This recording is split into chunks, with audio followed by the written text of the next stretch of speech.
ही देर में पहला रुझान आपकी स्क्रीन पर आएगा। हम आपको बताएंगे कि पश्चिम बंगाल में किसकी सरकार बन रही है। इस बार बीजेपी ने इस चुनाव को डू और डाई वाले चुनाव के तौर पर लड़ा और भारतीय जनता पार्टी ने पूरी ताकत झोंकी, कैसे भी करके यहां पर हम अपनी सरकार बना पाएं, इस बंजर जमीन को उपजाऊ बना पाएं। ये कोशिश भारतीय जनता पार्टी ने की है। अब देखना दिलचस्प है कि श्यामा प्रसाद मुखर्जी की जन्मभूमि में इस बार बीजेपी कितना कमाल कर पाती है। गौनिका बिल्कुल प्राची, लेकिन सबसे ज्यादा नजर होती है कि आखिर मुसलमान किस तरफ गए हैं, मुस्लिम एरियाज में किस तरीके से वोटिंग हुई है। क्या ममता बनर्जी के पक्ष में ही मुसलमान बाहर निकला है और भारी मात्रा में मतदान हुआ है, 90% से ज्यादा मतदान हुआ है।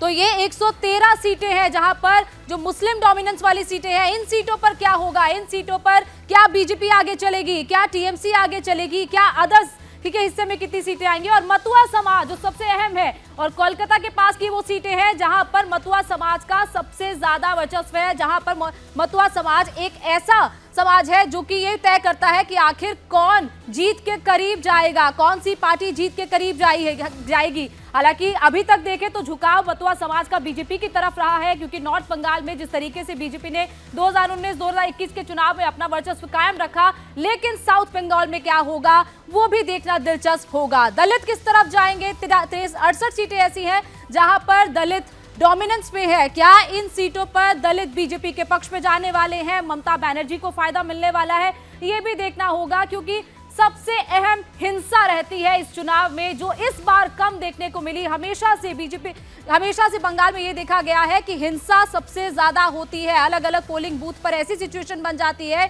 कि वहां पर चुनाव ही नहीं सही तरीके से हो पाता, लेकिन इस बार लोगों ने बिना डर के निकलकर वोट किया है। आदिवासी किस तरफ जाएंगे, 16 सीटें ऐसी हैं जो आदिवासी डोमिनेंट सीटें हैं, यहां पर कौन आगे जाएगा। तो बहुत ज्यादा अहम सीटें ये आपके सामने हम रख रहे हैं, जहां पर अलग अलग जो रीजन्स हैं वहां पर किस तरीके के रुझान सामने आएंगे वो देखना होगा। राजवंशी किस तरफ जाते हैं ये भी देखना होगा। 26 सीटें ऐसी हैं प्राची जहां पर राजवंशी डोमिनेंस करते हैं। क्या हो सकता है इन सीटों पर, एक एक सीट का भी एनालिसिस हम बताएंगे, लेकिन जिस तरीके से लगातार हम आपको बता रहे हैं कि रुझान जब सामने आएंगे तब पता चलेगा कि राजवंशी किस तरफ जाते हैं, मथुआ समाज किस तरफ जाता है, मुस्लिम किस तरफ जाते हैं और आदिवासी किसके पक्ष में वोट करते हैं।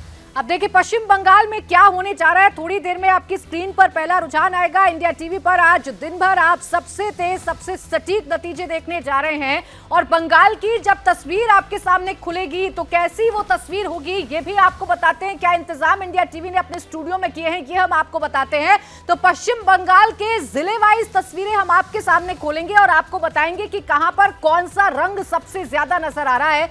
जैसे जैसे रुझान सामने आएंगे वैसे वैसे इन सीटों में रंग भरने शुरू हो जाएंगे। जहां भगवा होगा वहां भारतीय जनता पार्टी का वर्चस्व होगा, जहां हरा रंग होगा वहां टीएमसी का वर्चस्व होगा, और जहां कांग्रेस होगी वहां ब्लू रंग का इस्तेमाल किया गया है, यानी कि नीला रंग आपको दिखाई देगा।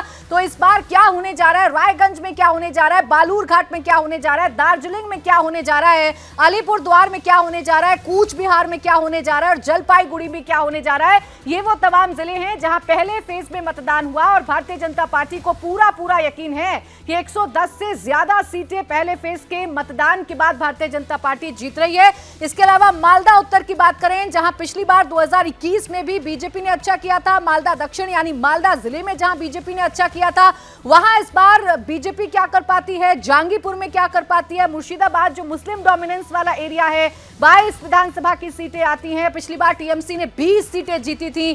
क्या इस बार टीएमसी इतनी ही सीटों पर कामयाब हो पाएगी या हुमायूं कबीर थोड़ा बहुत कुछ डेंट कर पाएंगे। इसके अलावा बहरामपुर की बात करें, जहां से अधीर रंजन चौधरी इस वक्त चुनाव लड़ रहे हैं, कांग्रेस के नेता हैं। क्या अधीर रंजन चौधरी अपने चेहरे पर कुछ वोटों को कांग्रेस के खाते में डाल पाएंगे, दिलचस्प होगा देखना। कृष्णानगर की बात करें तो यहां तिहट्टा सीट पर क्या होगा, पलाशीपारा में क्या होगा, कालीगंज में क्या होगा, नकाशीपारा, छपरा, कृष्णानगर उत्तर और कृष्णानगर दक्षिण में क्या होगा। अब से थोड़ी ही देर बाद जब रुझान आने शुरू होंगे तो आपके सामने आएंगे।